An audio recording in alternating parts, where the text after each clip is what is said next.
Okay. Where are we in the Gabbler?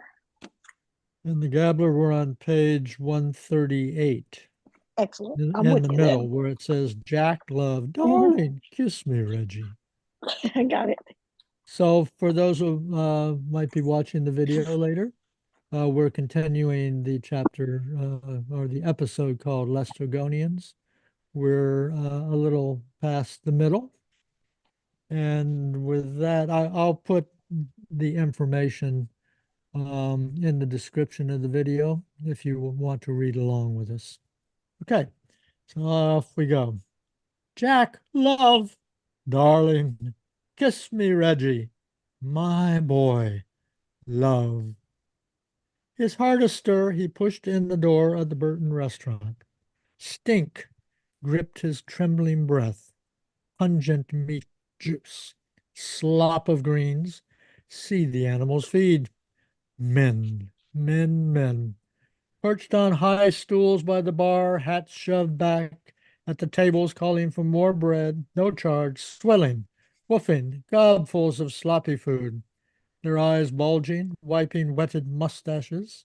A pallid, suet-faced young man polished his tumbler, knife, fork, and spoon with his napkin. New set of microbes. A man with an infant's sauce-stained napkin tucked round him shoveled gurgling soup down his gullet. A man spitting back on his plate half-masticated gristle. No teeth to chew it.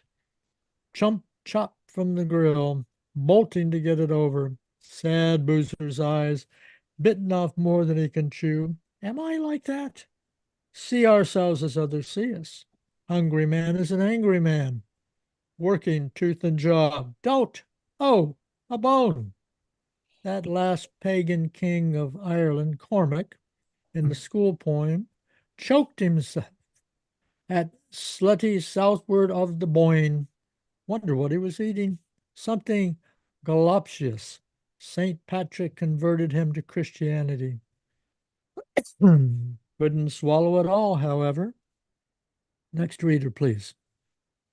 Roast beef and cabbage. One stew. Smells of men. Spatten sawdust. Swedish warmish cigarette smoke. Reek of plugs. Spilt beer. Men's beery piss. The stale of ferment. His gorge rose. Couldn't eat a morsel here. Fellow sharpening knife and fork to eat all before him. Old chap picking up his toodles. Slight spasm. Full chewing the cud. Before and after. Grace after meals. Look on this picture, then on that. Scoffing up stewed gravy with sopping sippets of bread. Lick it off the plate, man. Get out of this. He gazed round the stooled and tabled eaters, tightening the wings of his nose. Two stouts here, one corn and cabbage. That fellow ramming a knife full of cabbage down as if his life depended on it. Good stroke. Give me the fidgets to look. Fidgets to look. Safer to eat from his three hands. Tear it limb from limb, second nature to him, born with a silver knife in his mouth. That's witty, I think. Or no. Silver means born rich, born with a knife, but then the illusion is lost. An ill-girt server gathered sticky, clattering plates. Rock, the head bailiff, standing at the bar, blew a foamy crown from his tankard. Well up, it splashed yellow near his boot. A diner, knife and fork upright, elbows on the table, ready for a second helping, stared towards the food lift across a stained square of newspaper. Other chap telling him something with his mouth full. Sympathetic listener. Talk, table talk. I munch hum on the Unchester bunk on munch day. Ha! Did you, Faith? Next, please. Mr. Bloom raised two fingers doubtfully to his lips. His eyes said, "Not here. Don't see him." "Out. I hate dirty eaters." He backed towards the door. "Get a light snack in Davy Burns' stopgap. Keep me going. Had a good breakfast." "Roast and mash here. Pint of stout." Every fellow for his own, tooth and nail. Gulp, grub, gulp, gob stuff. He came out into clearer air and turned back towards Grafton Street. Eat or be eaten. Kill, kill.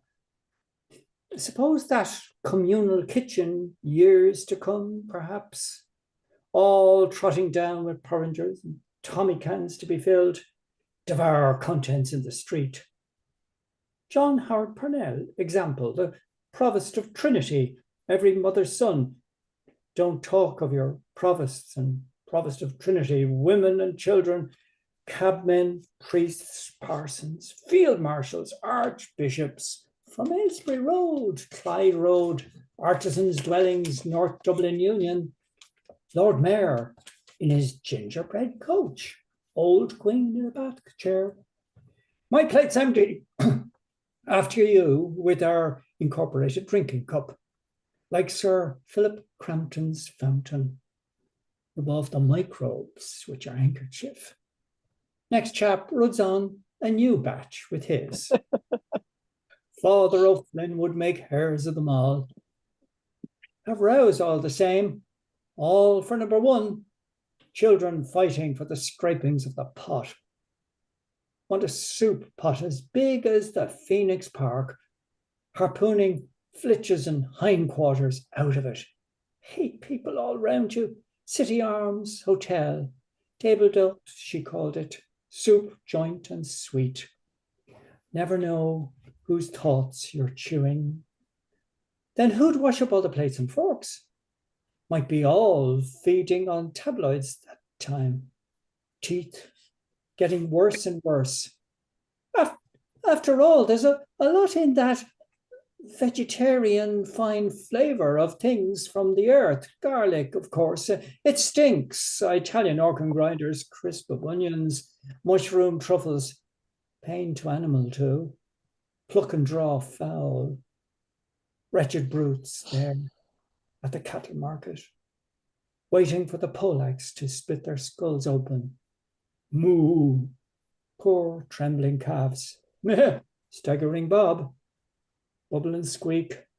Butchers, buckets, wobble lights. Give us that brisket off the hook. Pulp. Raw head and bloody bones. Flayed, glass-eyed sheep hung from their haunches. Sheep snouts, bloody papered, snivelling nose jam on sawdust. Top and lashers going out. Don't maul them pieces, young one. Next, please. What flesh, blood they prescribed for decline. Blood always needed, insidious. Lick it up, smoking hot, thick, sugary, famished ghost. Am I hungry? He emptied Davy Burns' moral pub. He doesn't chat, sends a drink now and then, but in leap year, 1 in 4, once in 4. Today, cashed a check Yes. for me once. What will I take now? He drew his watch. Let me see now. Shandiga. Hello, Bloom. Nosy Flynn said from his nook. Hello, Flynn. How things? Tip-top. Let me see. I take a glass of Burgundy. And let me see. Sardines on the shelves.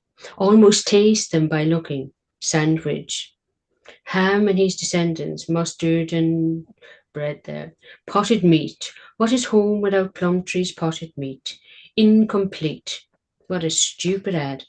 Under the obituary notice they stuck it. All up a Plumtree. Dignam's potted meat. Cannibals would with lemon and rice. White missionary too salty. Like pickled pork. Except the cheap consumes the parts of honour. Ought to be tough from exercise. His wives in a row to watch the effect. There was a right royal old nigger who ate or something that somethings of the Reverend Mr. MacTrigger. Which is in a bowl of bliss, Lord knows what concoction. Calls, mouldy tripes, windpipes faked and minced up. Puzzles find the meat, kosher. No meat and milk together. Hygiene, that was what they call it. Yom Kippur. Fast spring cleaning of inside. Peace and war depend on some fella's digestion.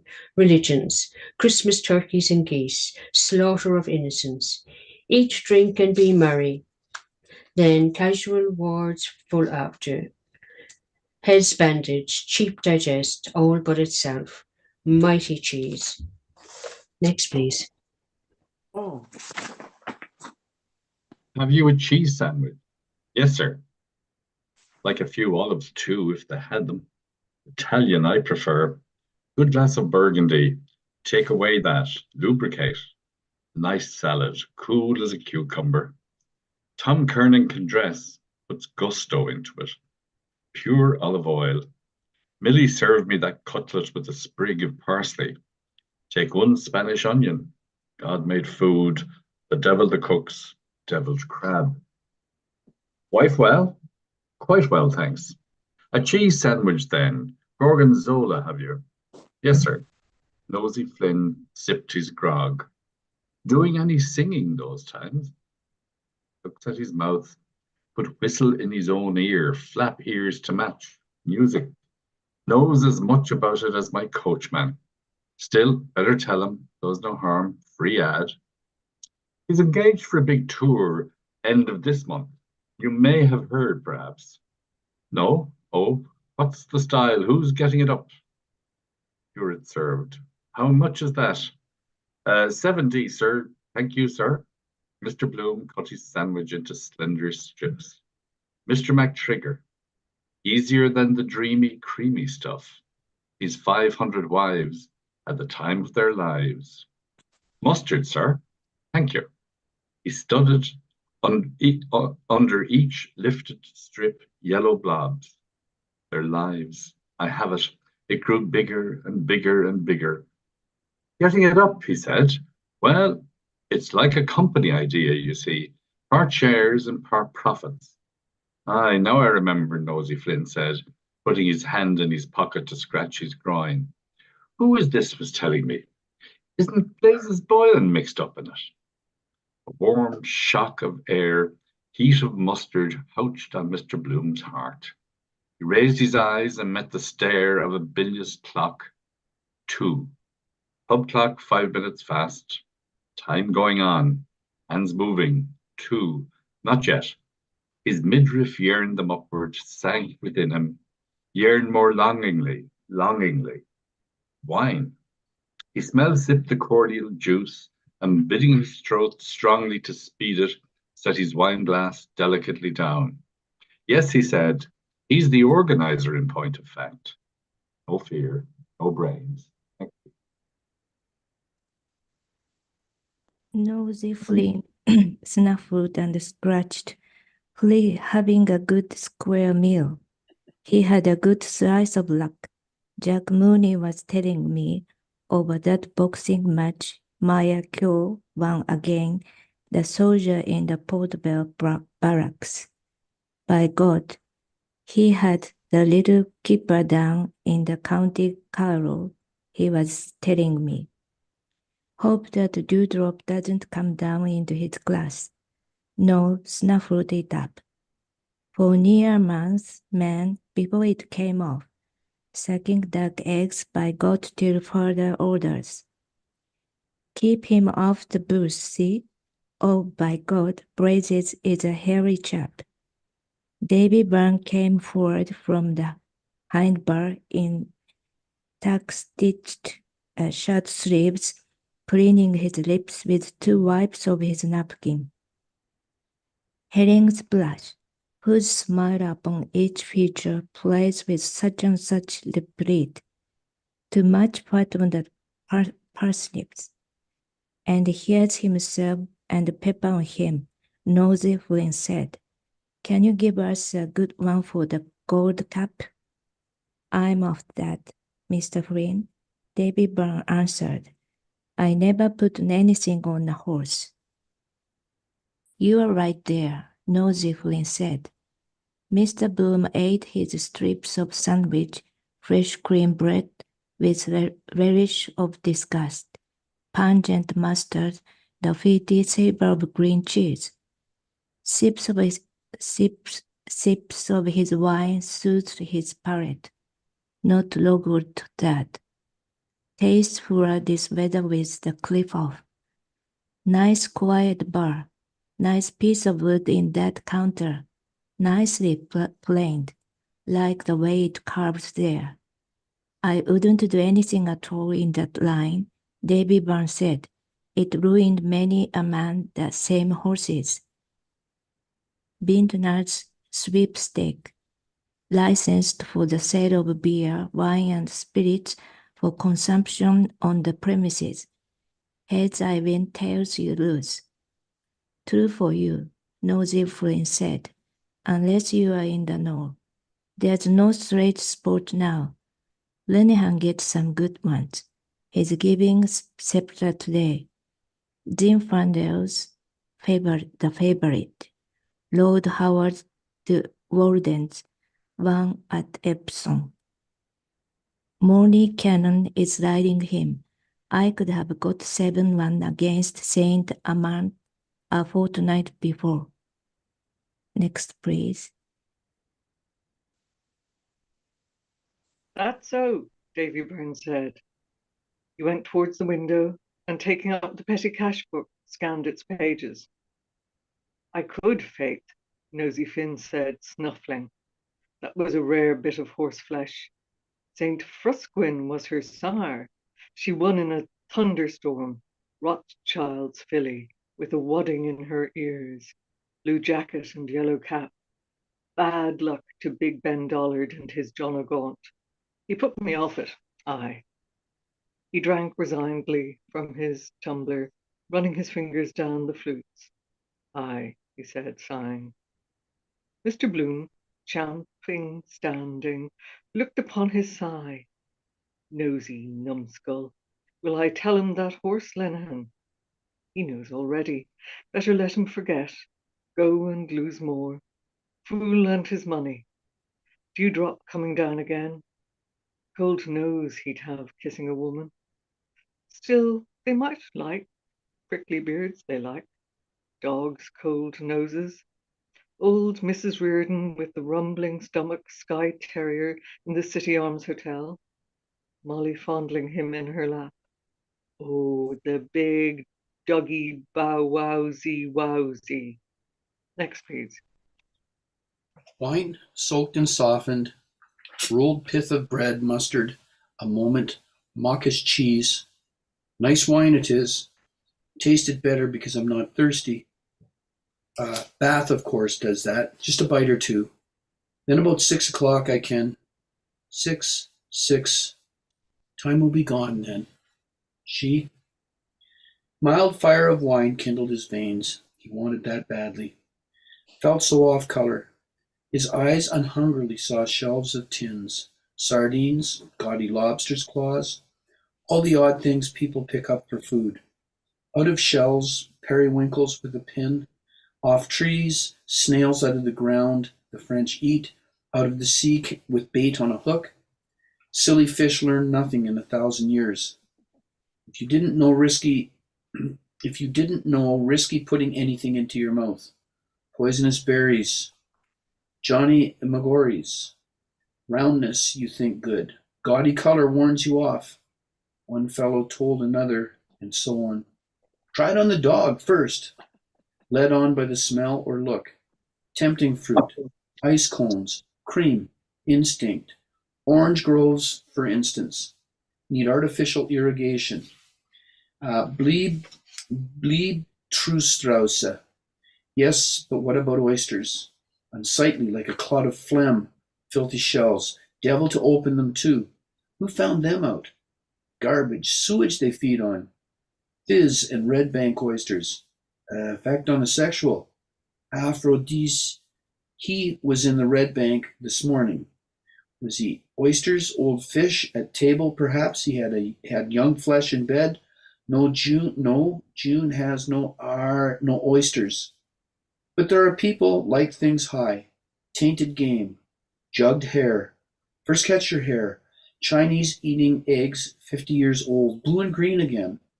Dinner of 30 courses. Each dish harmless, might mix inside. Idea for a poison mystery. That Archduke Leopold, was it no, yes, or was it Otto, one of those Habsburgs? Or who was it used to eat the scruff off his own head? Cheapest lunch in town. Of course, aristocrats, then the others, copy to be in fashion. Millie 2 rock oil and flour. Raw pastry I like myself. Half the ketchup oysters they throw back in the sea to keep up the price. Cheap, no one would buy. Caviar, do the grand. Hock in green glasses. Swell blowout. Lady this. Powdered bosom pearls.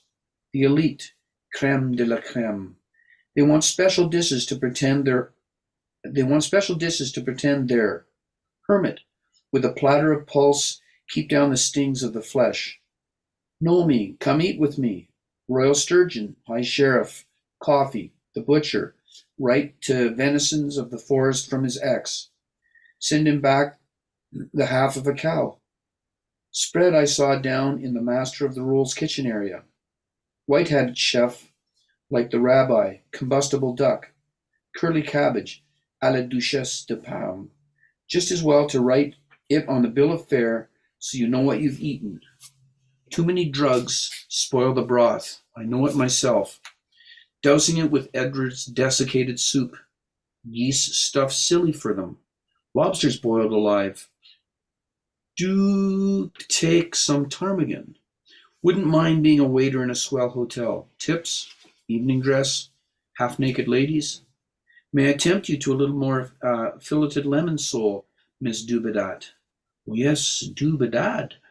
And she did bedad. Huguenot name, I expect. A Miss Dubedat lived in Kilkenny, I remember.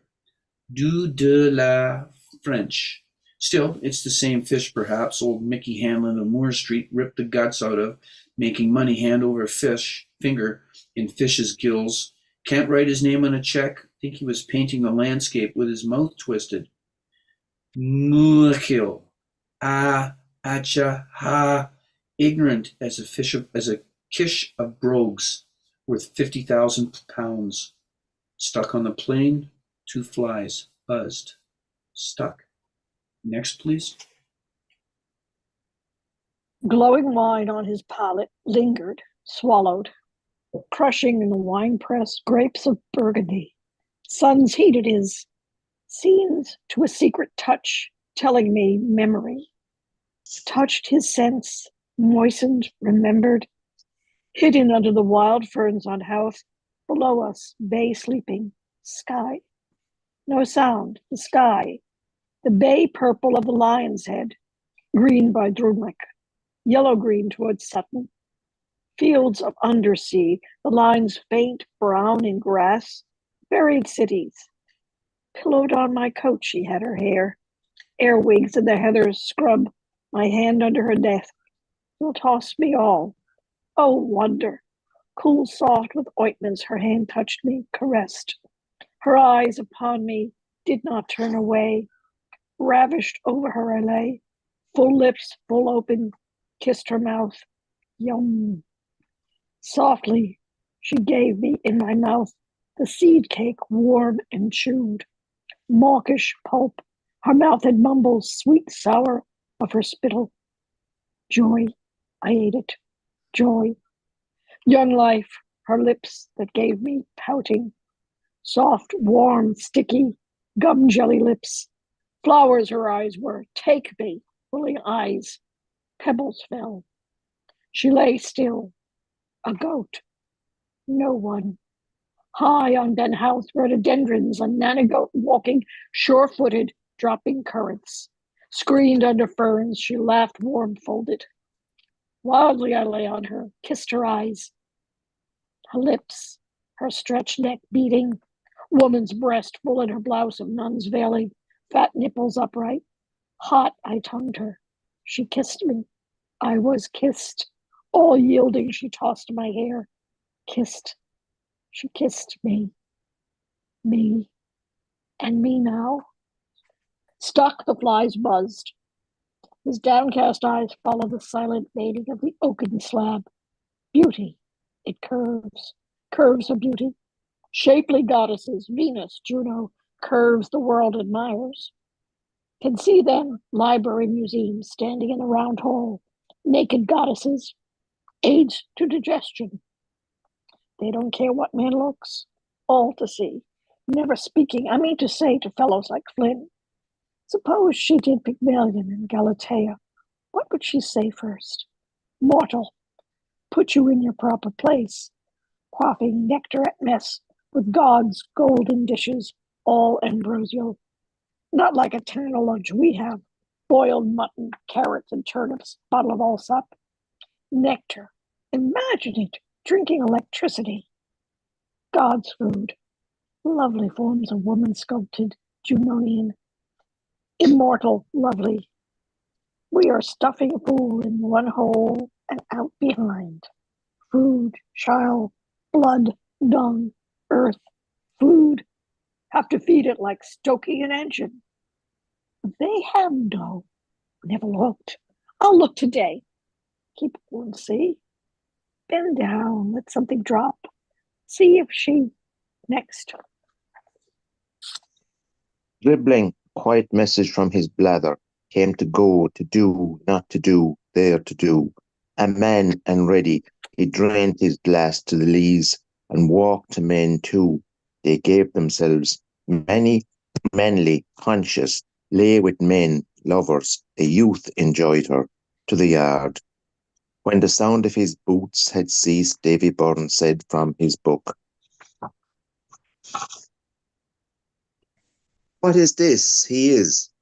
Isn't he in the insurance line?" "He's out of that long ago," Nosey Flynn said. "He does canvassing for the Freeman." "I know him well to see," Davy Byrne said. "Is he in trouble?" "Trouble," Nosey Flynn said. "Not that I heard of. Why?" "I noticed he was in mourning." "Was he?" Nosey Flynn said. "So he was, Faith. I asked how was all at home. You're right, by God. So he was."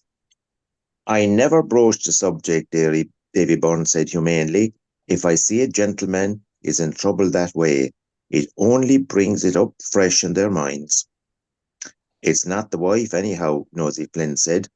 I met him the day before yesterday, and he coming out of that Irish farm dairy John Wise Nolan's wife has in Henry Street, with a jar of cream in his hand, taking it home to his better half.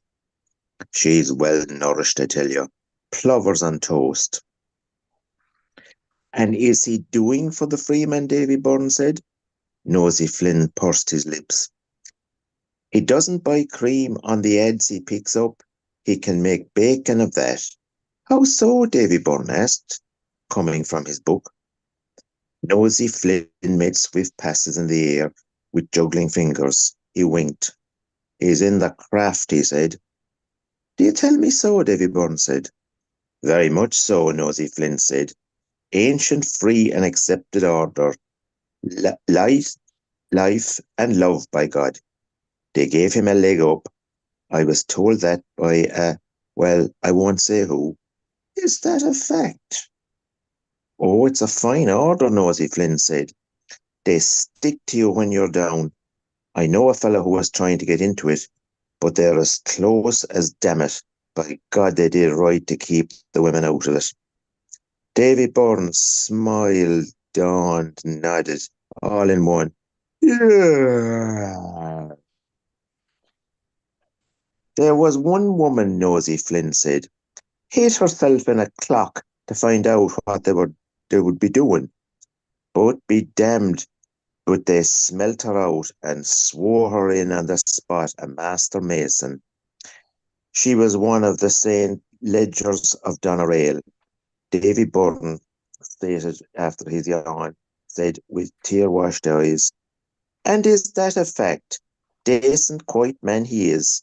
I often saw him in here, and never once saw him, you know." Next, please. Sylvia, can you read ahead? Oh, God. Oh, God, give me a line. God God Almighty Almighty. couldn't make him drunk. Top of page 159 in Wordsworth. No, oh, God, I often said, God Almighty wouldn't make him drunk. Nosey Flynn said firmly. Slips off when the fun gets too hot. Didn't you see him look at his watch? Ah, you weren't there. If you asked him to have a drink first, He does. He outs with the watch to see what he ought to imbibe. Declare to God he does. There's some like that, Davy Byrne said. He's a safe man, I'd say. He's not too bad, Nosey Flynn said, snuffing it up. He's been known to put his hand down too to help a fellow. Give the devil his due. Oh, Bloom has his good points, but there's one thing he'll never do. His hand scrawled a dry pen signature behind his grog. I know, Davy Byrne said, nodding in black and white. Nothing in black and white, Nosey Flynn said. Paddy Leonard and Bantam Lyons came in. Tom Rockford followed, frowning, a pleading hand on his claret waistcoat. Day, Mr. Byrne? Day, gentlemen. They paused at the counter. Who's standing? Paddy Leonard asked. I'm sitting anyway, Nosey Flynn answered. Well, what'll it be? Paddy Leonard asked. I'll take a stone ginger, Bantam Lyons said. How much? Paddy Leonard cried. Since when, for God's sake? What's yours, Tom? How's the main drainage? Nosey Flynn said, sipping. For answer, Tom Rockford pressed his hand on his breastbone and hiccuped. Would it trouble you for a glass of fresh water, Mr. Byrne? He said. Certainly, sir. Paddy Leonard eyed his ale-mates.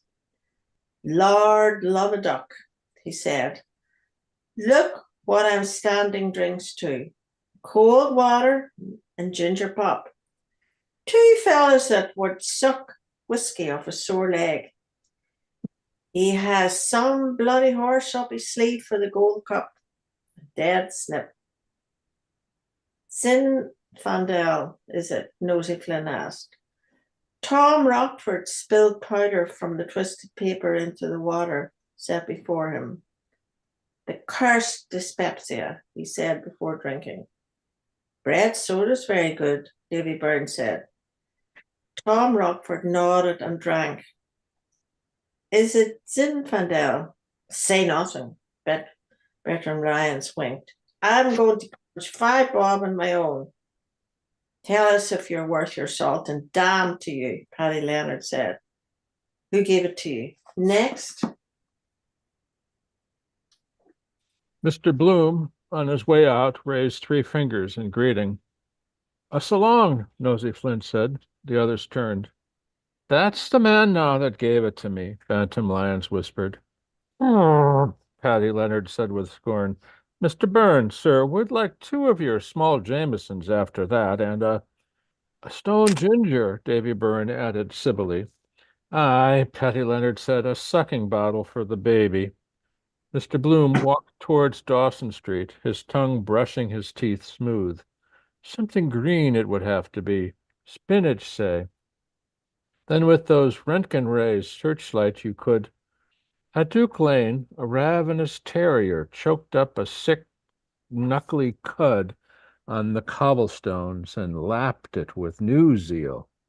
Surfeit returned with thanks, having fully adjusted the contents. First sweet, then savory.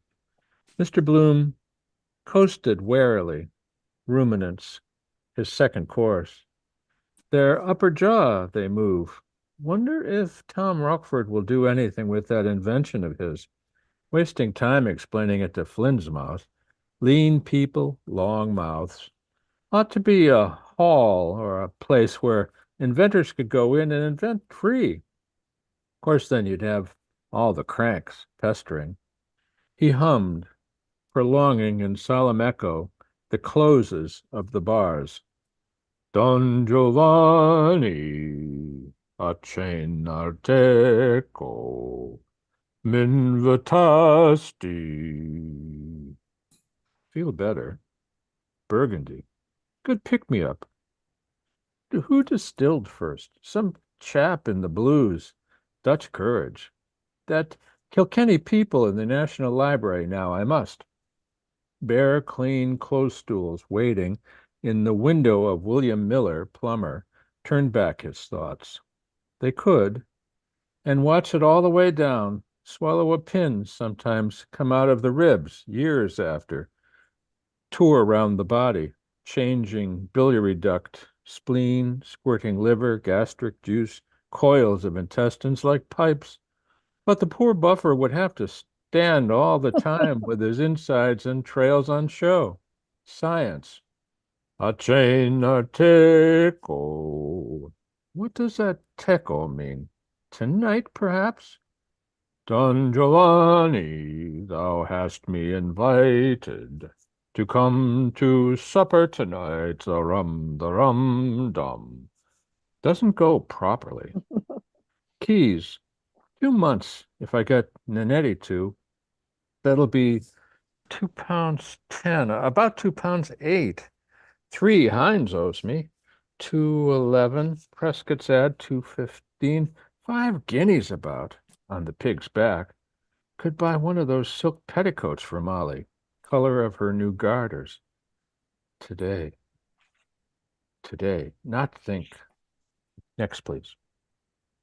Toward the south, then. What about English watering places?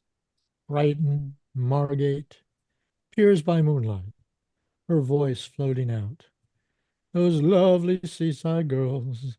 Against John Long's, a dowsing loafer lounged in heavy thought, gnawing a crusted knuckle.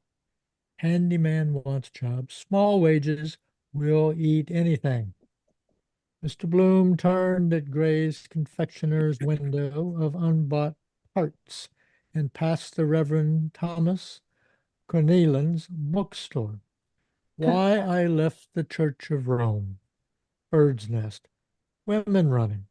They say they used to give pauper children soup to change to Protestants in the time of the potato blight.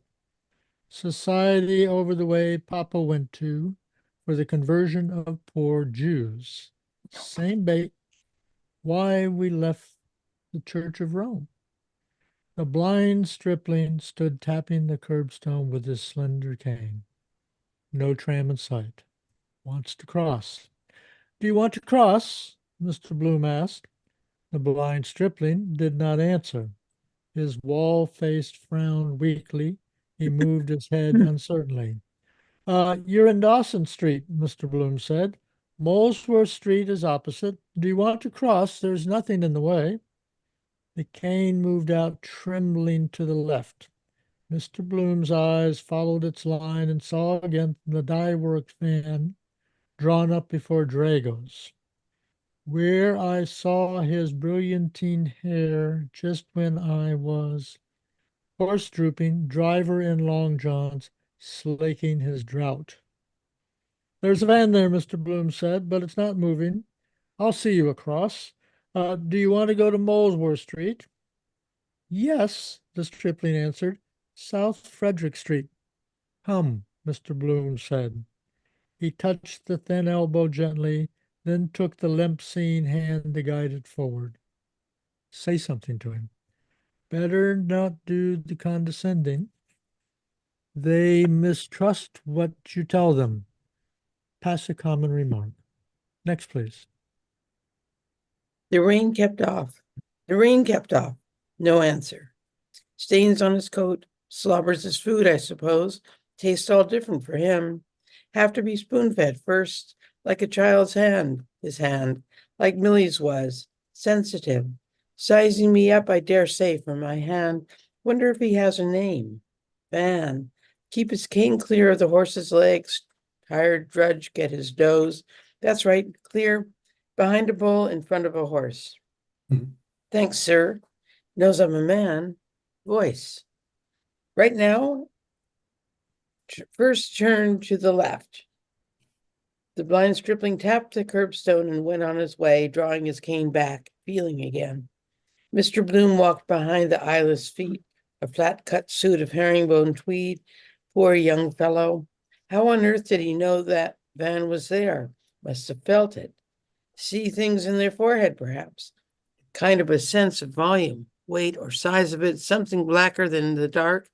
Wonder would he feel if something was removed? Feel a gap. Queer idea of Dublin he must have, tapping his way around by the stones. Could he walk in a beeline if he hadn't that cane? Bloodless, pious face like a fellow going to be a priest. Penrose, that was the chap's name. Look at all the things we learn to do. They can learn to do. Read with their fingers, tune pianos, or we are surprised they have any brains. Why we think a deformed person or a hunchback clever if he says something we might say. Of course, the other senses are more embroider, plate baskets. People ought to help. Work basket I could buy for Molly's birthday. Hates sewing. Might take an objection. Dark men, they call them. Next, please. Sense of smell must be stronger too. Smells on all sides bunched together, each person too. Then the spring, the summer, smells, tastes. They say you can't taste wines with your eyes shut or a cold in the head. Also, smoke in the dark. They say get no pleasure. And with a woman, for instance, or shameless not seeing. That girl passing the Stuart Institution, head in the air. Look at me, I have them all on. Must be strange not to see her. Kind of a form in his mind's eye. The voice temperature when he touches her with fingers must almost see the lines, the curves. His hands on her hair, for instance. Say it was black, for instance. Good, we call it black. Then passing over her white skin, different feel, perhaps feeling of white. Post office. Fag today. Send her a postal order, 2 shillings, half a crown. Accept my little present. Stationer's just here too. Wait, think it over. With a gentle finger, he felt ever so slowly the hair combed back above his ears. Again, fibers of fine, fine straw. Then, gently, his finger felt the skin of his right cheek. Downy hair there too. Not smooth enough. The belly is the smoothest known about. There he goes into Frederick Street. Perhaps to Levenston's Dancing Academy piano. Might be settling my braces. Next, please. Walking by Doran's public house, he slid his hand between waistcoat and trousers, and, pulling aside his shirt gently, felt a slack fold of his belly. But I know it's white-yellow. Want to try it in the dark to see. He withdrew his hand and pulled his dress too. Poor fella, quite a boy. Terrible, really terrible.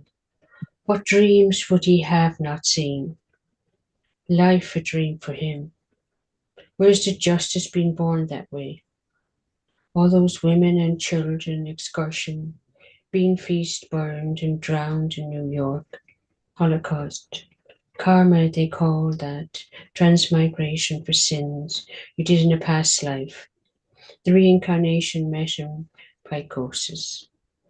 Dear, dear, dear. Pity, of course, but somehow you can't cotton on to them some way. Next, please. Mr. Frederick Falconer going into the Freemasons' Hall. Solemn as Troy. After his good lunch in Ursford Terrace. Old legal cronies cracking a magnum. Tales of the bench and assizes and annals of a blue-coat school. I sentenced him to 10 years. I suppose he'd turn up his nose at that stuff I drank. Vintage wine for them, the year marked on a dusty bottle. Has his own ideas of justice in the recorder's court. Well-meaning old man. Police charge sheets, crammed with cases, get their percentage manufacturing crime. Sends them to the right about, the devil on moneylenders. Gave Reuben J. a great straw calling. Now he's really what they call a dirty Jew. Power those judges have, crusty old topers in wigs, bare with a sore jaw, and may the Lord have mercy on his soul. Hello, placard. Myris Bazaar, His Excellency the Lord Lieutenant, 16th today it is, in aid of funds for Mercer's Hospital. The Messiah was first given for that. Yes, handle. What about going out there?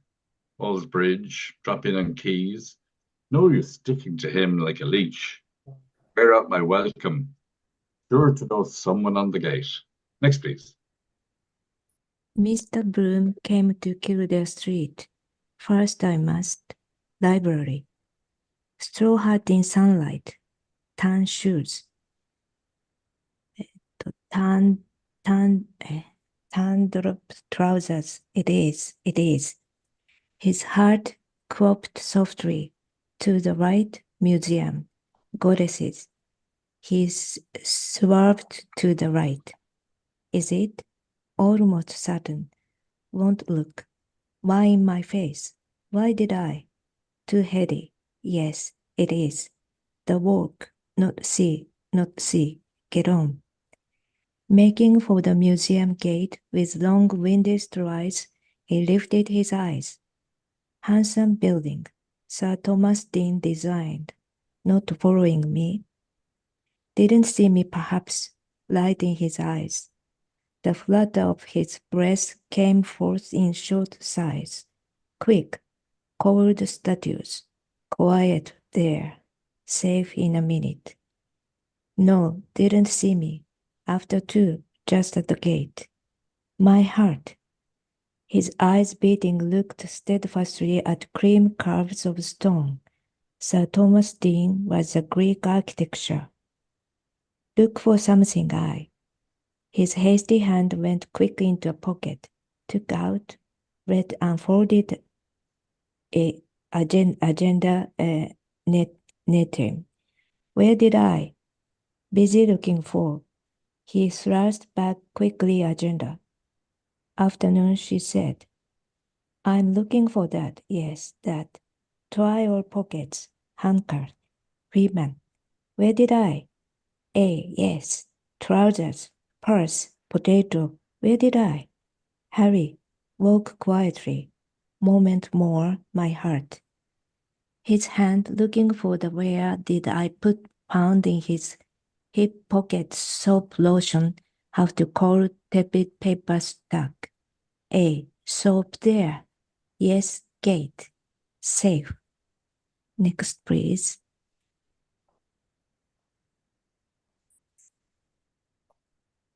Urbane to comfort them, the Quaker librarian heard. And we have we not, those priceless pages of Wilhelm Meister, a great poet on a great brother poet, a hesitating soul taking arms against a sea of troubles, torn by conflicting doubts, as one sees in real life. He came a step, a syncopace forward, on neat leather, creaking, and a step backward, a syncopace on the solemn floor. A noiseless attendant, setting open the door but slightly, made him a noiseless beck. Directly, said he, creaking to go, albeit lingering, the beautiful, ineffectual dreamer who comes to grief against hard facts. One always feels that Goethe's judgments are so true in the larger analysis. Twice creakingly analysis, he corantoed off, bold, almost zealous by the door. He gave his large ear all to the attendant's words, heard them, and was gone. Next, please. Two left. Monsieur de la Palisse, Stephen sneered, was alive 15 minutes before his death. Have you found those 6 brave medicals, John Eglinton asked with elder's gall, to write Paradise Lost at your dictation? The Sorrows of Satan, he calls it? Smile. Smile, Cranley, smile. First he tickled her, then he patted her, then he passed the female catheter, for he was a medical, jolly old meta. I feel you would need one more for Hamlet. 7 is clear, to the mystic mind, the Shining Seven, W.B. calls them. Glitter-eyed, his rufous skull, close to his green-capped desk lamp, sought the face bearded amid dark greener shadow. And Olave, holy-eyed, he laughed low, a sizar's laugh of Trinity, unanswered. Orchestral Satan, weeping many a rude, tears such as angels weep. Ed igli avea del cul fato trombata. He holds my follies hostage. Next, please. Cranley's 11 true Wicklaw men to free their silent. Gap-toothed Kathleen, her 4 beautiful green fields, the stranger in her house. And one more to hail him, Ave, Rabbi, the Tinnahaley 12. In the shadow of the glen, he coos for them. My soul's youth I gave him, night by night. Godspeed, good hunting. Mulligan has my telegram. Folly, persist.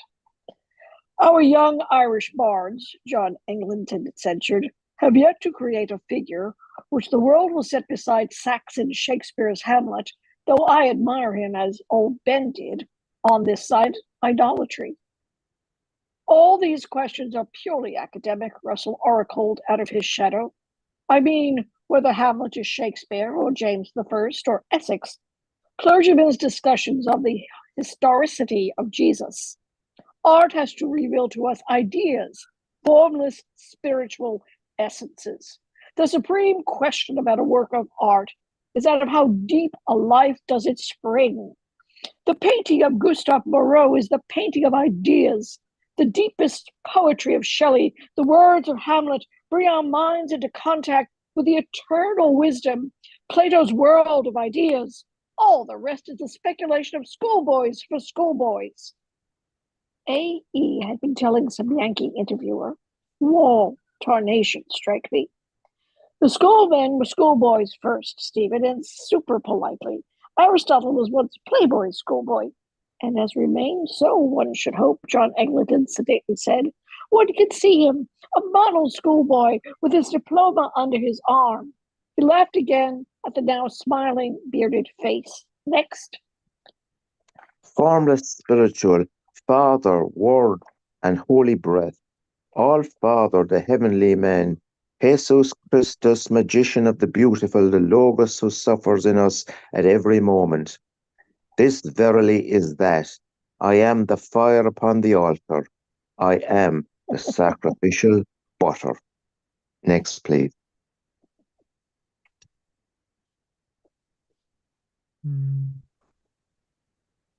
Yeah, Bill, you need to turn on your microphone.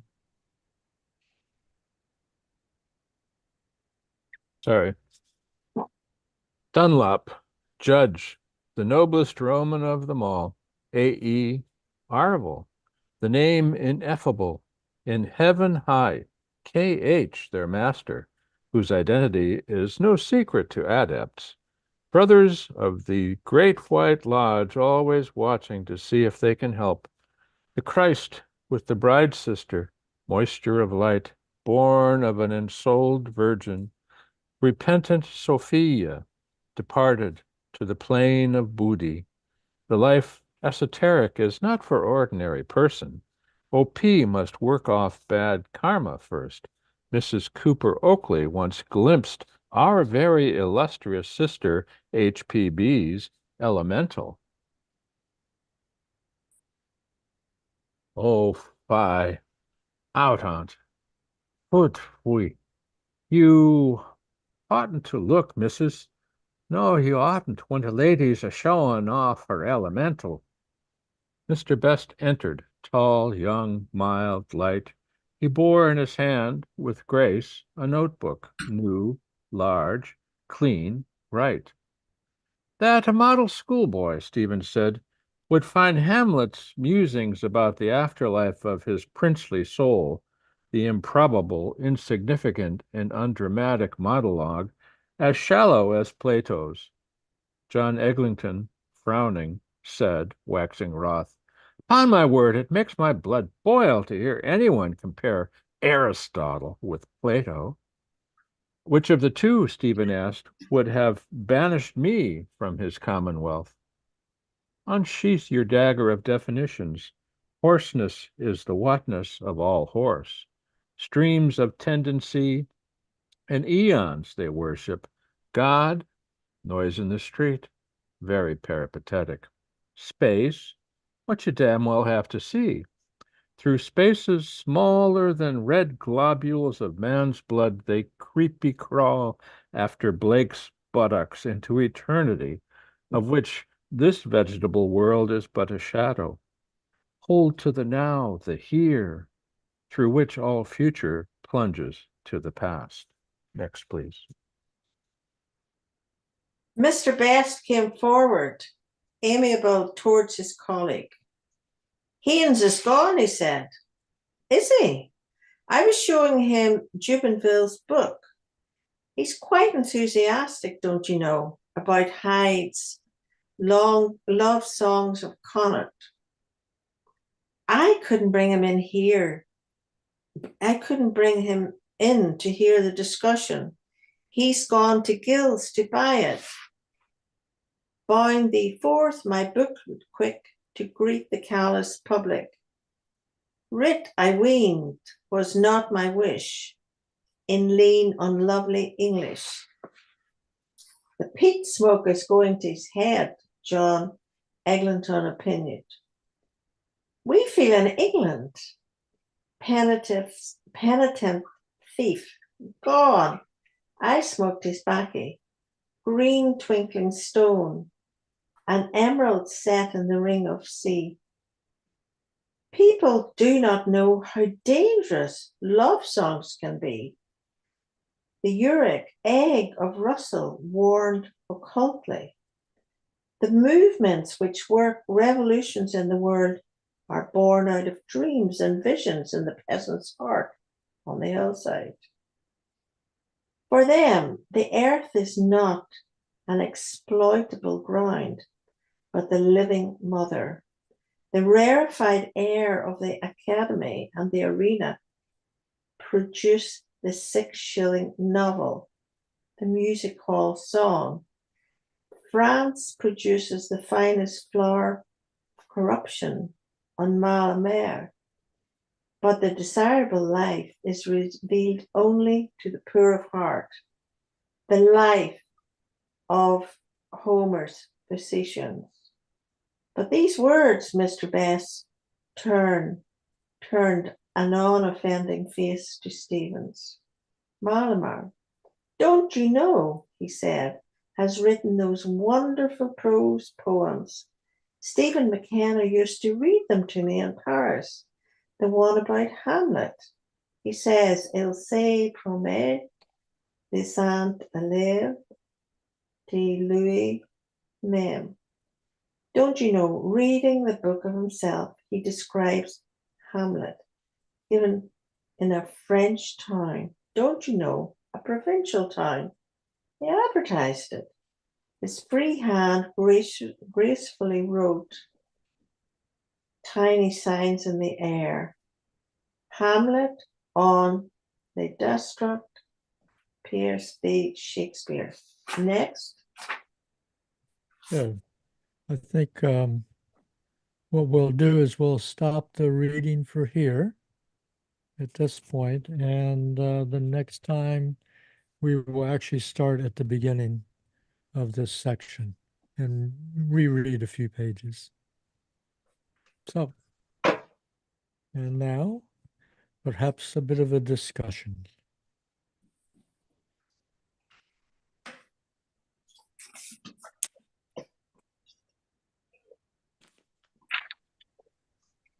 I was reading in the paper last weekend that Burgundy is now very expensive. So,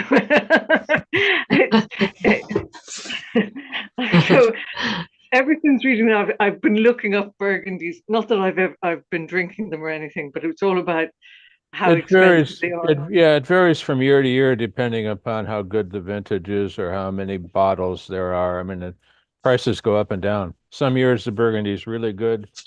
and some years it's not so good. Huh. Same with Beaujolais.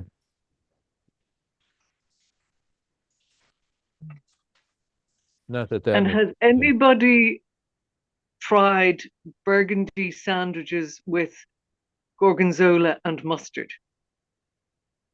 a Burgundy sandwich would be difficult, but Sorry, Burgundy to drink with gorgonzola and mustard. Because it sounds a bit fierce. it's pretty good actually. Well, I was on the Lestragonians walking tour this summer from the James Joyce Centre, and I was tempted, but I was told that it wasn't that appetizing, so I didn't. I think you have to have a taste for gorgonzola first of all, and if you do, it's really, I think it's really quite good, but it's very Okay. very sharp, very strong flavors. The mustard too would be, and the Burgundy would be nice and refreshing afterwards. Okay. I'll bear that in mind, so Bill, for the next time. Exactly.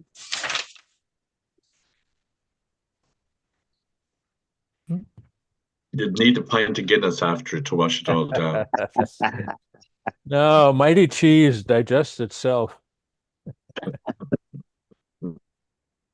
But yeah, but a pint of Guinness never hurts, of course.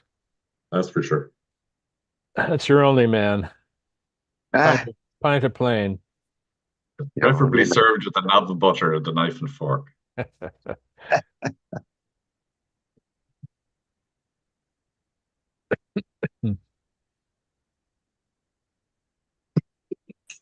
Oh, can I? Now my mouth's watering now for a pint.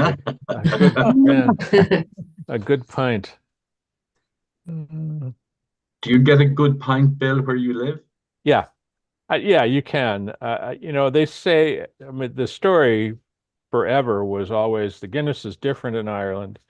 It's not the same in Ireland. It's so much better in Ireland. And I have to say I enjoyed the Guinness in Ireland a lot, but I wouldn't say that it's all that different. Okay. Sometimes in the States, sometimes they serve it, I think, way too cold. Mm. But it's still if they're a good barman, they know how to pour it correctly and let the head develop, and they set it down before you, and you don't rush to pick it up. You let it sit there for a minute, and then finally it's Ready. ready. Yeah, the trend in Ireland nowadays is to serve it cold, but Yeah. they have a thing in Cork, Jan, I'm sure would know about, called a pint of half and half, Yeah. which is half cold, half soft, which is a Oh, very nice mix. Yeah. half cold, half soft. That's an interesting. So that's kind of lukewarm. See, in here, a half and half would be half Guinness and half whatever. Yeah. Usually, Cider? no, not cider. It would be usually harp. Half, Of course, and then it stays separate. So the harp's at the bottom and the Guinness is at the top. It floats on the harp. If you're a good barman, you can pour a good half and half. What you never do, and in some bars in the United States, that they call that a black and tan, and that could easily start a fight. If you wouldn't ask for a black and tan in Cork, that's for damn sure. That's for sure. Yeah. But of course, you wouldn't ask for Guinness in Cork either. You'd No, ask you'd ask for a Murphy's. Murphy's, yeah. Or a Beamish. Or a Beamish. And what the Cork people say is that Murphy's makes it marvelous. Captain Newport. Murphy's makes it marvelous. Murphy's stout is the best, no doubt. Thank you. Beamish a goal, Beamish a goal, agus hoagie na man. Well done. Beamish a goal, agus rinka na kiol. I wish I could remember all the words. And the melody for that matter. And for people who don't drink Guinness, you have it with blackcurrant cordial. Yes. And so that's for the wimpy girls and men who don't like the taste. And for girls, of course, Orla, only a half pint.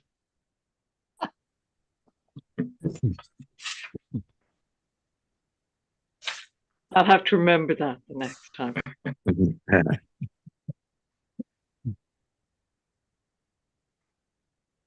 Very minor question here. What does it mean to say safer to eat from his three hands? I think it's a way of describing how quickly he's eating. He's eating as if he has three hands. He's just grabbing, he's grabbing things and stuffing them in his mouth. Okay, yeah, that fellow ramming a knife full of cabbage down his throat. Okay, But it's anybody's guess. okay.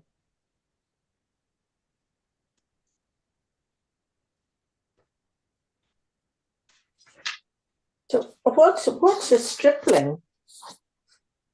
Stripling would be a young boy, or maybe might describe a skinny, small statured person. He doesn't have to be necessarily young, but a stripling is usually a lad or a boy. Mm-hmm.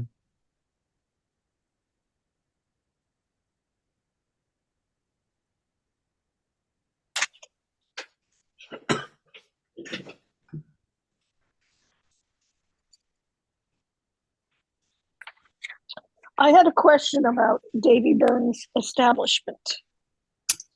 Is Davy manning the bar or is someone else pouring the drinks? Davy is manning the bar. The curate, there is a curate, but the curate usually is a bottle washer and more of a porter than a barman necessarily. I think Davy Byrne would be manning the bar, behind the bar, pouring the drinks. He's certainly taking the orders. Yeah, he's a very, very conservative fellow who has his mind on business at all times.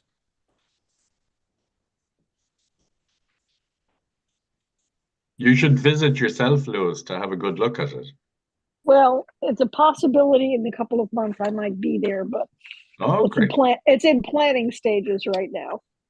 Let us know when we'll buy you a burgundy and a gorgonzola sandwich. I thought you were just going to buy me a cherry cordial because I'm a lady. Well, that's just to wash it down with. First, you have to.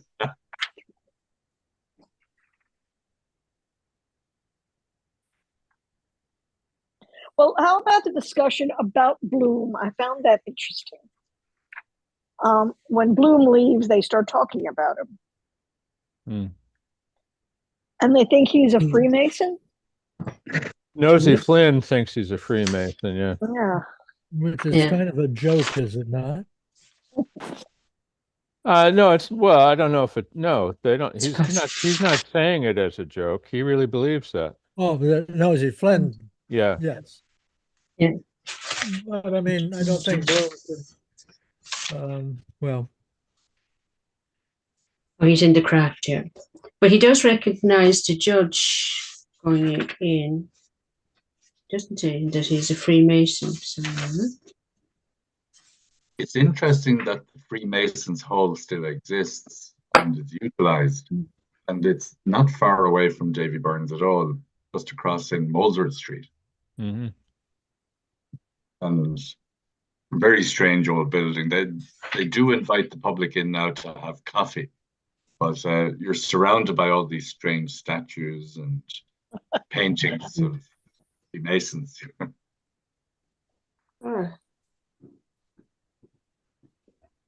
And make sure you don't shake hands with anybody. Oh, absolutely. Well, why? Where have their hands been? No, you must know the secret handshake, or right. or they'll spot you right away. You're to use the left hand, Yeah. They have occasional performances of plays there. It's very interesting because their meeting chamber is a little bit like it has a feel of Elizabethan to it, and so you can do the Shakespeare plays there very well. It's kind of nice. A bit spooky because of all the stuff on the walls and things, but it's kind of nice. It's a place. And can you go into it? Can women go into it? Oh, yeah. I don't know. I don't. You can certainly go in when there's something on. You know, But women can go in for coffee as well, Joe. I don't think you can just rock up to the door and I don't know. Maybe they do coffee. Like it's a long time since I've been down there. But Oh, I've I been used there. to go to Weight Watchers there. Yeah. Sorry.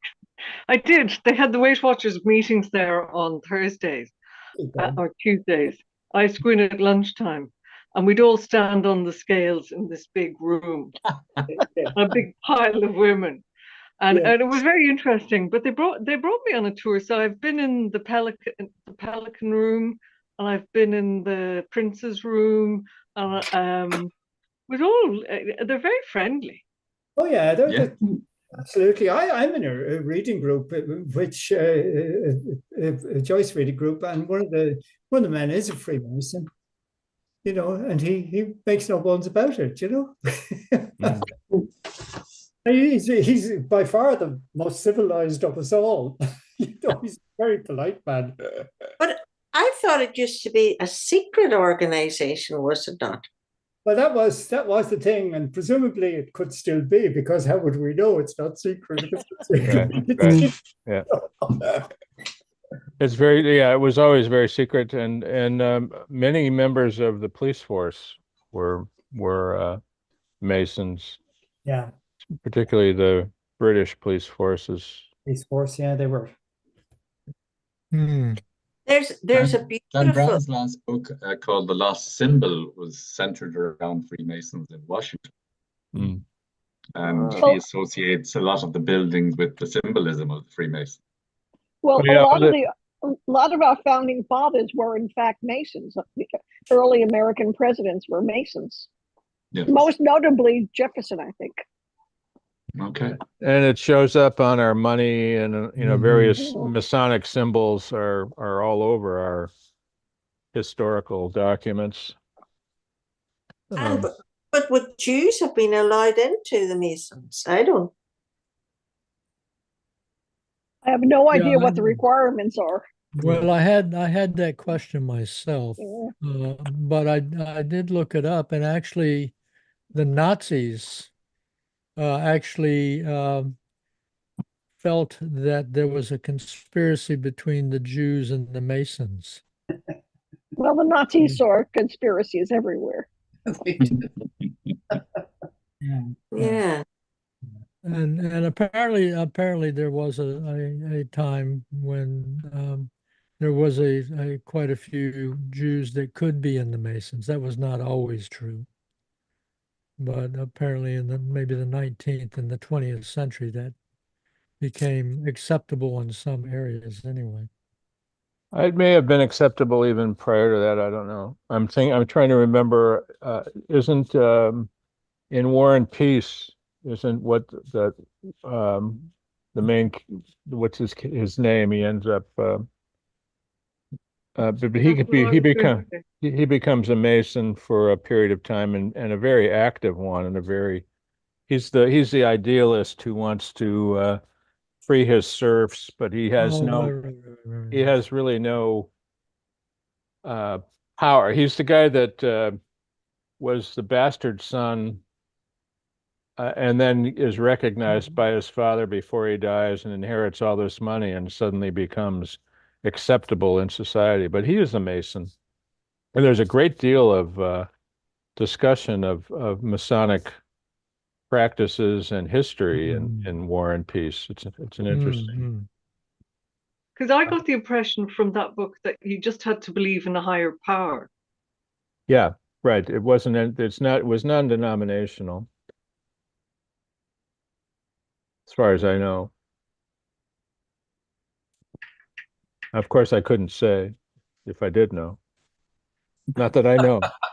No, I'm not saying that I know because, well, I can't really say.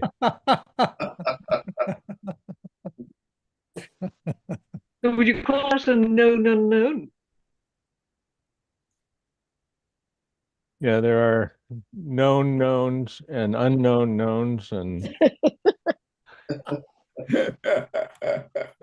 And unknown unknowns. My understanding was that, and I'm open to correction on this, that Catholics could not be Masons.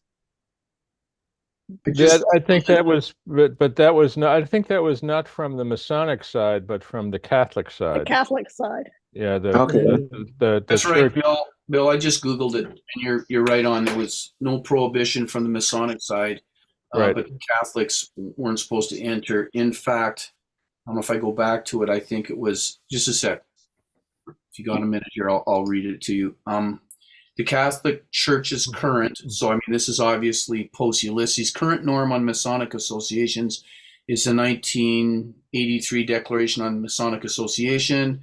It states that Catholics who enroll in Masonic associations are in a state of grave sin and may not receive Holy Communion. So again, that's 1983, but I'm assuming that there's some background to that, which may well extend to the time of Ulysses and prior to that. Yeah. The prohibition on being a Mason was much earlier in Catholicism. That's what I thought too. Yeah.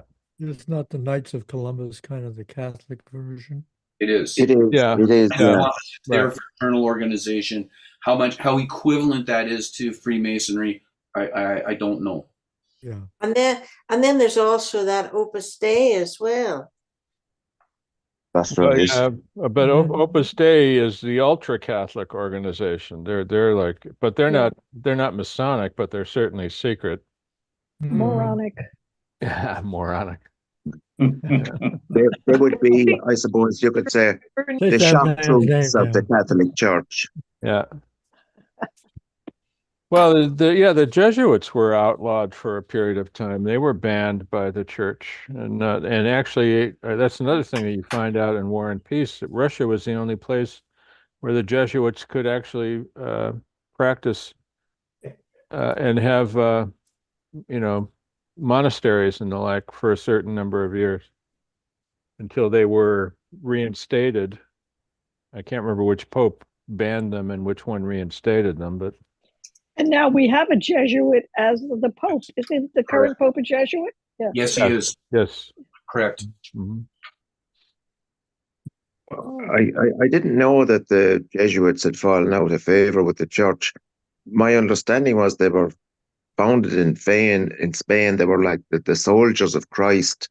And the founder was himself a soldier before he became priest. Ignatius of Loyola, yeah. Right, yes, that's correct. He was actually a Basque. A Basque, right. Distinguished themselves from Spaniards. And they were kind of the spearhead of the Counter-Reformation. Yes, that's right. That's right. But the founders of the Inquisition generally in Spain were Jesuits, I think. I'm not sure, Bill, on that. I thought it was the Dominicans, but don't mortgage the house on it. You might be right. It might have been the Dominicans. That's true. But I know the Jesuits got involved somehow in the Inquisition. Yes, the joke was that the Dominican friars, with the play on the word friar. Right. That's right. Right. Yeah. Or Granada. Right. Oh yeah. Yeah. He was the guy. Thomas de Torquemada, yeah, that's right. Yeah. This is a far cry from Ulysses, it must. I know. Well, Very interesting. it's probably all gone down a rabbit hole. It's all in here though. It is. It is.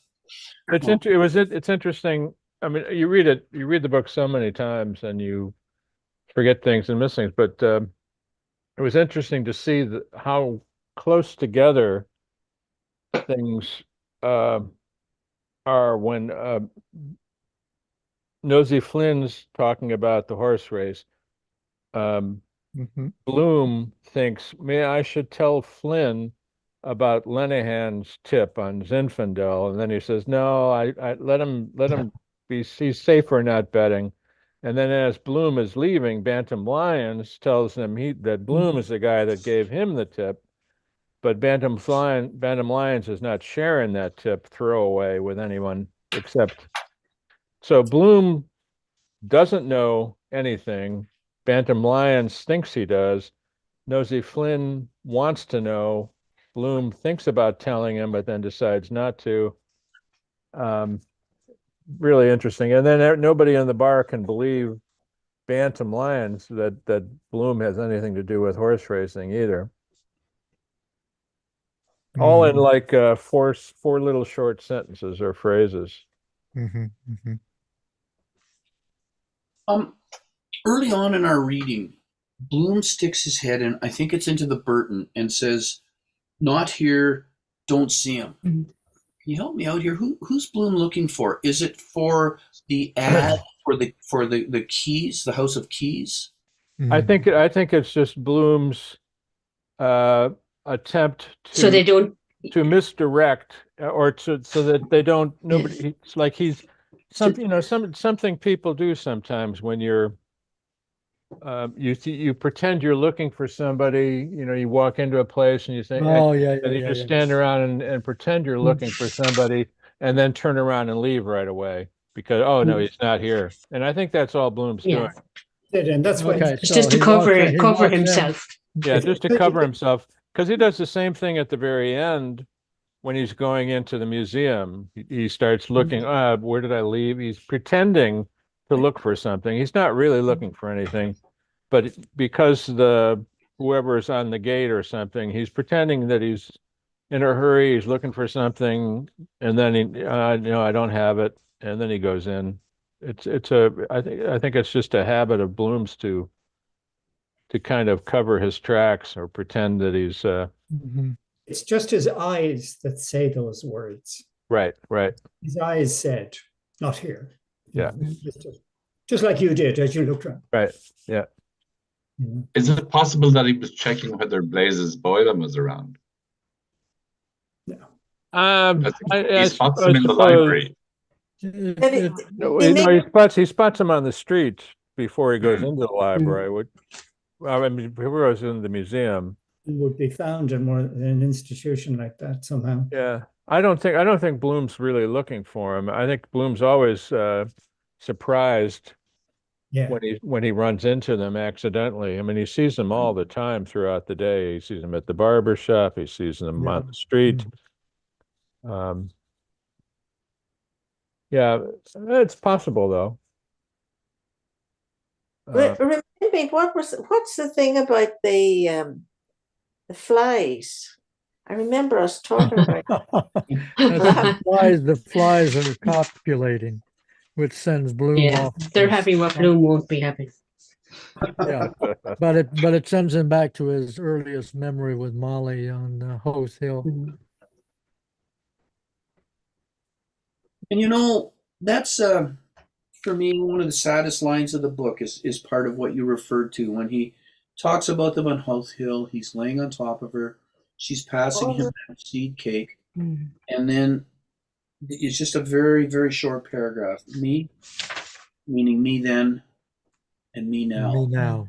Well, is there ever a lot of emotion and sadness packed by Joyce into that very short paragraph? Because your heart really goes out to him.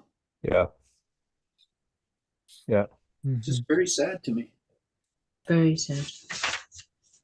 It's very sad, and it's a very internal problem. I mean, he's excluding himself. He's not able to psychologically handle anything that relates to Rudy. Right. Which I assume is the major reason why he will not have intimate relations with Molly. Right. And he's causing himself all kinds of trouble. He does. He blames himself, and I don't know where the line is, but when he talks about a child being born not quite right, he says it's the man's fault. It's the man's fault. And that has really put him where he is. He's such a sensitive guy.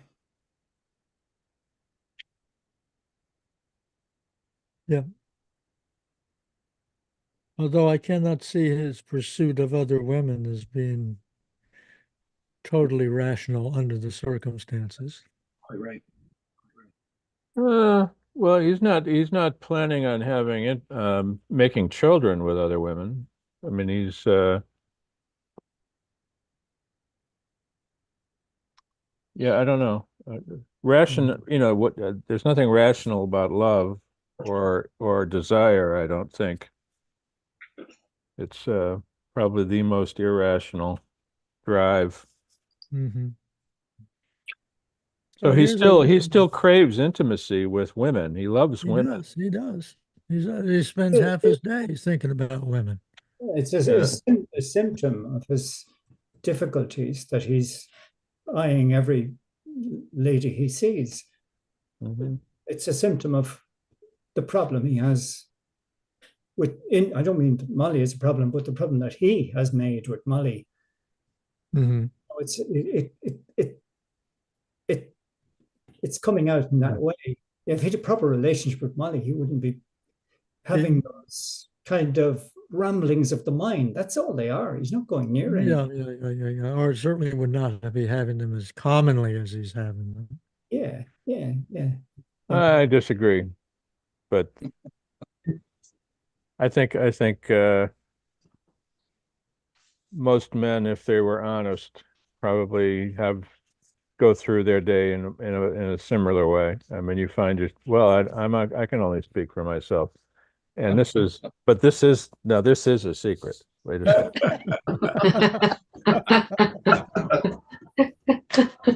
Hope you're not planning a tour of the table, Bill. I thought men only thought about football all day long. Correct. Well, that's a euphemism. Oh, And tractors, Lloyd. Tractors. Some of us think about you. It's interesting. Obviously, there's no truth at all to the idea that if a child is somehow ill-formed or sickly, that it's the man's fault, it's the fault of the sperm or anything like that. That's nonsense. But so is this something that Molly has come up with? Yeah, it's like something. Is this something that Molly has thrown at Bloom in the past, that it's your fault, it must be your fault that Rudy died? In which case you can understand a little bit more Bloom's condition, If she had accused him of that, then that would actually encourage him not to have physical relationship with her. Not with her, but it wouldn't have any bearing at all on having a physical relationship with anybody else in the world. He's not, because children are only acceptable in a married state. They're not, if he did get someone pregnant, if he got a prostitute pregnant, he would never know. And if he had an affair with Martha or whoever, Martha Clifford, and she happened to get pregnant, he wouldn't probably know either or do anything about it. It would not be an issue, except in the married state where procreation is both expected and very likely. But throughout the entire book, at least I don't know of any part in the book that would indicate that Molly would throw that sort of thing in his face. No, it was just speculation on my part, and obviously it's there's so many things Joyce leaves so much open to speculation, because he doesn't tell us directly what is going on. He just hints at things. Right. And one of the things that is similar but not the same as that is, how discreet is Boylan? Is Boylan telling his male friends all over Dublin that he's having an affair with Molly? Or is he discreet? I think he's somewhat discreet. I don't think well, first of all, he's not having an affair with Molly. This is their first tryst, their first meeting. and it could be a one-off. It's not an affair. He's just come on to her and,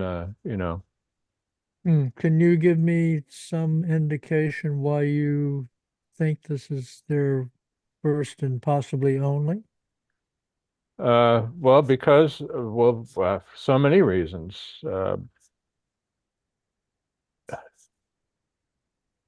Molly talks about meeting Blazes after the party and walking in the moonlight and pressing hands.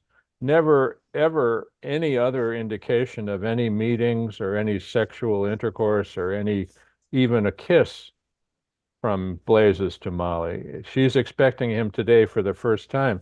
She's surprised by the size of his organ at the end. She's surprised by everything he does. They've never had any relations up till this day. This is the first day. Okay, all right. I'm listening to you. That's actually not the image I had, but then I can't say the image I had was necessarily built on any proof. It was just something I had assumed Yeah. since he had been her impresario for some time. No, no. Well, I'm not sure I'm not sure for some time. I think this Okay. is maybe the first tour that and it might be the ruse he needed to, take her on tour so he could have his way with her. And then I don't know, but I'm not Huh. sure that they've been Okay. together that long or that. So Okay. how does Leopold Bloom know in that case? Know what? I tried to find it in the book. There's something going on between Well, Blazes, Boylan, and Molly. Leopold was letter. aware on that moonlit night when they were walking. Bloom did not miss the fact that Blazes was making up to Molly and that Molly was responding. But then there's the letter that comes in the morning, and Bloom actually asks about it, and she says, "Oh, it's Boylan. He's bringing the music this afternoon." Mm-hmm. So Bloom puts two and two together and says, "Oh, Blazes is coming this afternoon." Well, it's likely, knowing Boylan, it's likely something's up, and Okay. Okay. And he does know about previous tryst, if I'm not mistaken. That Molly has been. yeah, I don't know that he knows. He imagines he knows. Okay. And then again, that other thing about if the child is sickly, it's the man. That could be another one of Bloom's just stupid scientific misfacts. I mean, he knows so everything he says basically is wrong, just like Mr. Daisy. He gets his history wrong. Bloom gets everything wrong. He gets all kinds of things mixed up. He's on the right track. I mean, he thinks about things. But everything, even like the song that he was thinking of from Don Giovanni, he gets the lyrics wrong. He doesn't. He gets Molly's lyrics wrong. So it might have been just one of another cockamamie idea he had, or something he heard sometime when he was a child that he's taken to heart and actually believes. And so he's created this nightmare of his own from that. And needn't have.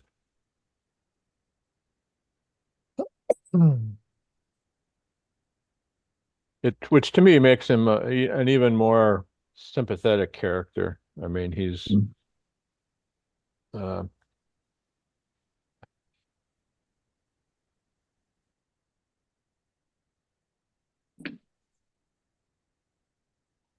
Well, I don't know. I'm sure that someone has done some work on influences on pregnancy in the 19th and earliest 20th century. But certainly in our time, there are a number of things. There was the German measles for women. That was always problematic in terms of Down syndrome. And also working in fields that incorporated radiation, which sometimes involves the man. And so if a child is born and has a defect or a weakness, it is not unheard of for sometimes both the mother and the father to, in some sense, blame themselves and have really no way of curing that, of clearing that up. So I just toss that out. Is And another mumps for men. Mumps Mumps. for men would Mumps. be an Yeah. example. Yeah. Yeah, in the Second World War, sonar, working in sonar Yeah. was considered a problem. And so Riding bicycles. riding bicycles, I don't know. right, In this But I mean, country, but they're living under power lines. living under power lines. That's right. mhm. Or taking a vaccine. Yeah. Yeah, Got yeah. to avoid those So vaccines. well, this is the way that the cultures work. There's, in addition to Bloom having a lot of facts wrong, culture, whole areas of culture have things terribly wrong. Oh, sure. And then they become truisms, and yet people are trying to live their lives under all this really sketchy knowledge. So, Oh, well, it's old wives' tales. I mean, they're all, I mean, historically, it had to do with, well, if a woman had a craving for a certain thing and then ate tons of that thing, it might give their kid red hair or something. If she ate too many carrots, who knows? But it's not, it's more likely just some genetic Yeah. disorder or malnutrition or who knows, especially in the early 20th century, pre-antibiotics, there were so many, the number one cause of death would be childbirth. Yeah. And, I guess the thing that we do know, according to what's in the book, is Bloom does blame himself, yeah. whether rightfully or wrongfully. And there's no indication that Molly blames herself at all. So, And I think it maybe then shows you, and I just to kind of piggyback on some of Bill's points, I think it shows you how his death really threw him when he, as a kind of red-blooded guy in his 30s, is sexually avoiding his wife, who is, by all accounts, a fairly physically attractive person. But that's the result of the son dying and the wrong conclusion he draws. And, as I say, to pick up on Bill's point, it makes me even more sympathetic towards the guy. Yeah. It's that wouldn't be a nice life for a married man in his 30s. Yeah. Yeah. And I think Yeah, that's part of the you design. would like him to just go see a good therapist who had some knowledge of things, who could say, no, don't worry about that. It wasn't your fault. There's nothing you could have done. Nothing you did. Yeah. But it could be also part of the grief as well, if that's what he's getting at, because yeah. And when something tragic happens, Joyce is capturing something here. People are trying to find reasons for tragedies,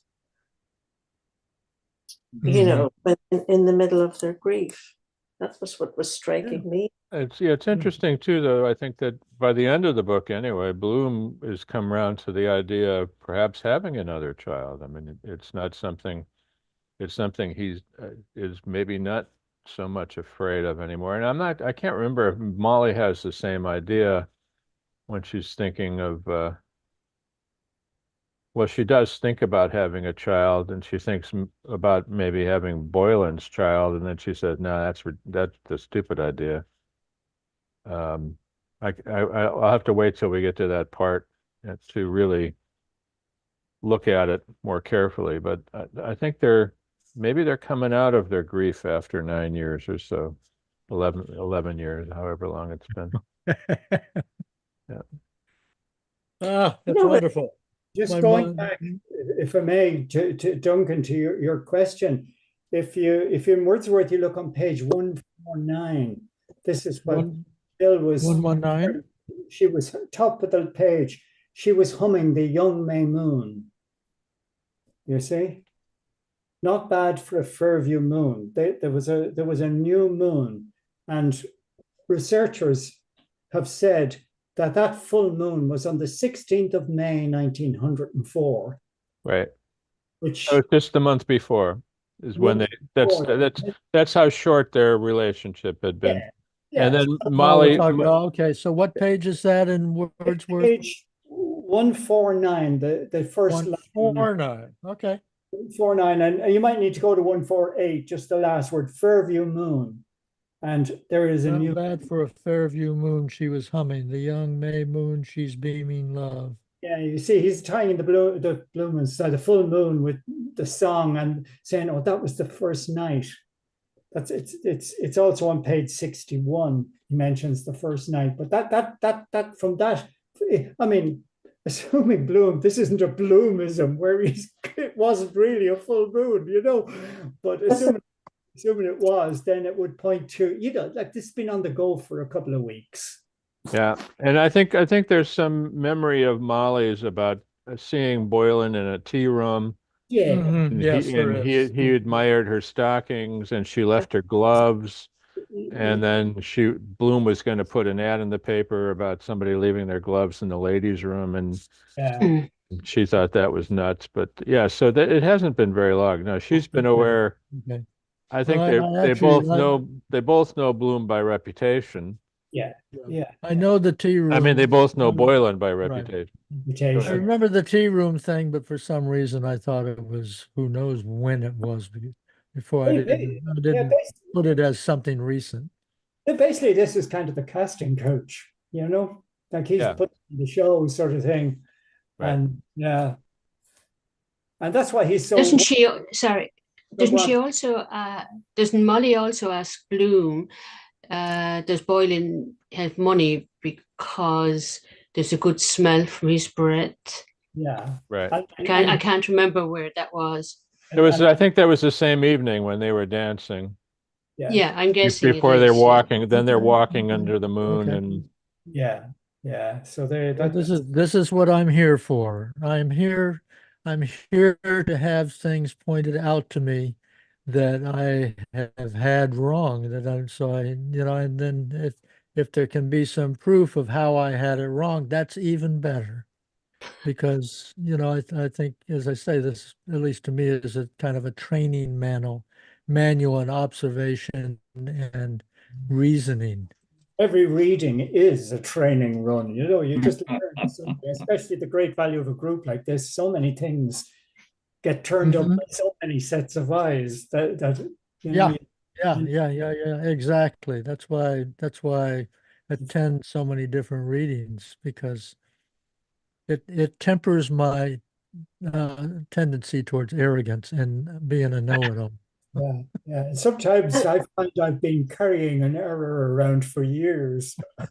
Someone points it out, and I just quietly adjust myself to the new reality. Yeah, but it's wonderful, right? It's wonderful to go, oh my God. Yeah. What? And what's this Blazes Boylan like? Is he like a Clark Gable or something? You have to wait and see.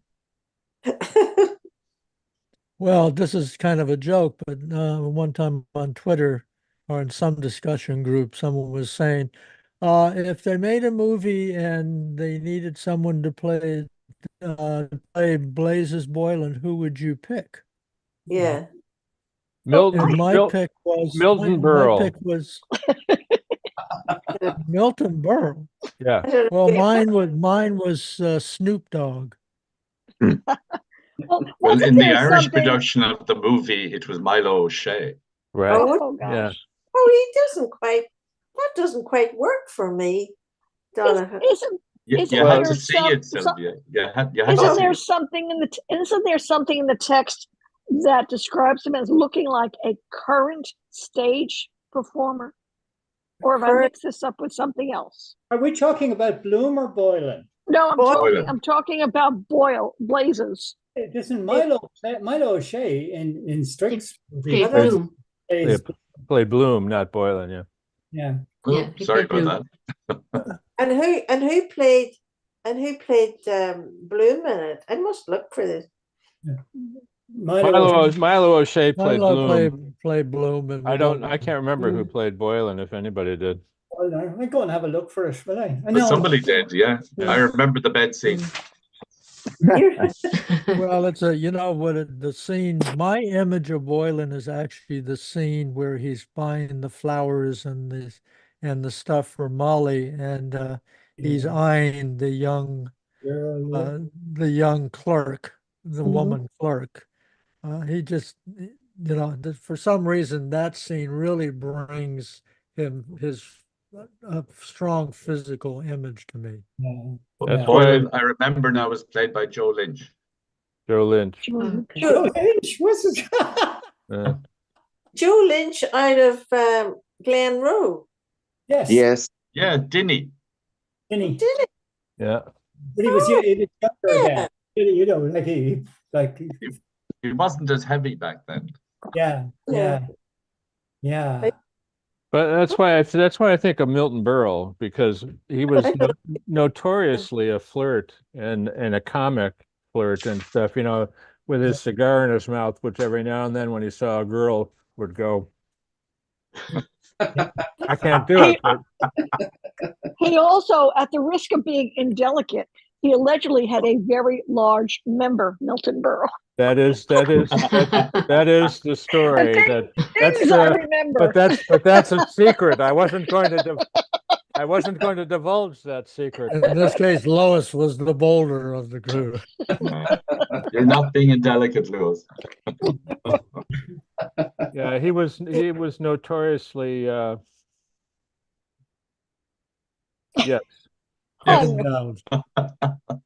He had a big endowment. As did Errol Flynn apparently too, but that's another story. Oh dear. God, he lived till he was 93. This Milton Berle. Is that his name? I don't know about, maybe it's cause and effect. I was just going to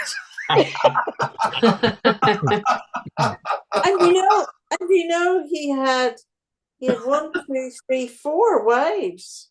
Yes. Well, they say the sting never goes out of a man.